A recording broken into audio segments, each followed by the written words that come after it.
Hi friends, welcome back to my channel. இன்றைக்கி நம்ம பார்க்க போகிற வீடியோ என்னென்னு பார்த்தீங்கன்னா, காரடையான் நோன்பு எப்போது, இந்த விரதம் எதனால் மேற்கொள்ளப்படுகிறது, வாங்க இன்றைக்கி அதை பற்றி பார்க்கலாம். கணவரின் நலனுக்காக பெண்கள் பல்வேறு விரதங்களை மேற்கொண்டாலும் அவற்றுள் முதன்மையாக கருதப்படுவது காரடையான் நோன்பாகும். இந்த காரடையான் நோன்பை சாவித்திரி விரதம் என்றும் அழைப்பர். இந்த நோன்பு திருமணமான தமிழ் பெண்களால் அனுசரிக்கப்படும் முக்கியமான நிகழ்வாகும். இறைவன் தங்களின் கணவர்களுக்கு நல்ல உடல் ஆரோக்கியத்தையும் நீண்ட ஆயுளையும் கொடுக்க வேண்டும் என வேண்டி பெண்கள் இந்த நோன்பை மேற்கொள்வர். இந்த காரடையான் நோன்பு பல்வேறு பெயர்களில் அழைக்கப்படுகிறது. அவை காமாட்சி நோன்பு, கௌரி நோன்பு, சாவித்திரி நோன்பு ஆகியவை. இது பெண்கள் மேற்கொள்ளும் நோன்புகளிலேயே மிகவும் முக்கியமான நோன்பு என்று கூட சொல்லலாம். இந்த ஆண்டு காரடையான் நோன்பு மார்ச் மாதம் 14ஆம் தேதி வியாழக்கிழமையன்று வருகிறது. காலை 10:30 மணிக்குள் திருமணமான பெண்கள் தங்கள் விரதத்தை முடித்து சரடு என சொல்லப்படும் மஞ்சள் கயிற்றை அணிந்து கொள்ளலாம். இதில் இன்னொரு முக்கிய அம்சம் என்னவென்றால், தமிழ் மாதமான பங்குனி மாதம் சரியாக மார்ச் 14 அன்று தொடங்குகிறது. இந்த நோன்பு தமிழ் மாதமான மாசி முடிந்து பங்குனி பிறக்கக்கூடிய அந்த நாளில் அனுசரிக்கப்படுகிறது. காரடை என்பது ஒரு வகையான தனித்துவமான நெய்வேத்தியம், அதாவது புனித பிரசாதமாகும். நோன்பு என்றால் விரதம் அல்லது உபவாசம் என பொருள்.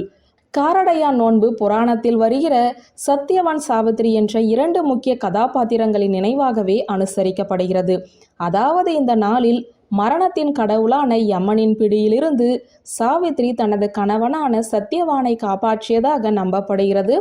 ஆனால் இந்த நோன்பு சாவித்திரி நோன்பு எனதான் அழைக்கப்படுகிறது. காரடையான் நோன்பு நாளன்று திருமணமான பெண்கள் பெண் கடவுளான கௌரியை வழிபட்டு அவருக்கு காரடையான் நோன்பு நெய்வேத்தியத்தை காணிக்கையாக அளிப்பர். சடங்குகள் மற்றும் பூஜைகள் முடிந்த பின்பு மஞ்சள் சரடு அல்லது நோன்பு சரடு என அழைக்கப்படும் புனிதமான மஞ்சள் கயிற்றை தங்களின் கணவர்கள் நலமாக வாழ வேண்டும் என்பதற்காக அணிந்து கொள்வர். திருமணமான பெண்கள் தங்கள் கணவர்கள் நீண்ட ஆயுளுடன் வாழ வேண்டும் என்பதற்காக இந்த காரடையான் நோன்பை அனுசரிப்பர். அதே நேரத்தில் திருமணம் ஆகாத பெண்கள் தங்களுக்கு ஒரு சிறந்த கணவன் கிடைக்க வேண்டும் என்பதற்காக இந்த நோன்பை அனுசரிப்பர். இந்த நாளில் திருமணமான பெண்களும் திருமணம் ஆகாத பெண்களும் மஞ்சள் கயிற்றை அணிந்து கொண்டு ஹிந்து பெண் தெய்வங்களிடம் தங்களுடைய கணவர்களுக்கு நீண்ட ஆயுளை வழங்க வேண்டும் என்றும் அல்லது நல்லதொரு சிறந்த கணவன் கிடைக்க வேண்டும் என்றும் வேண்டிக் கொள்வர்.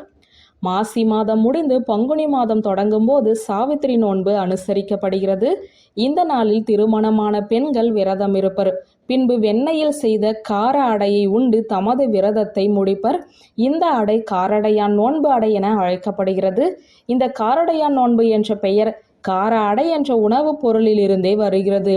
சாவித்திரி தனது கணவன் சத்தியவானின் உயிரை யமன் எடுக்காமல் விட்டதற்கு நன்றியாகத்தான் உருகாத எண்ணெயோடு கார அடை செய்து அதை யமனுக்கு காணிக்கையாக அளித்தாள் என நம்பப்படுகிறது. காரடை நோன்பின் இன்னொரு மிக முக்கிய அம்சம் காரடை நோன்பு சரடான மஞ்சள் கயிற்றை கழுத்தில் அணிவதாகும். வியூவர்ஸ், இந்த வீடியோ உங்களுக்கு பிடித்திருந்தால் லைக், கமெண்ட், ஷேர் பண்ணுங்க. நன்றி.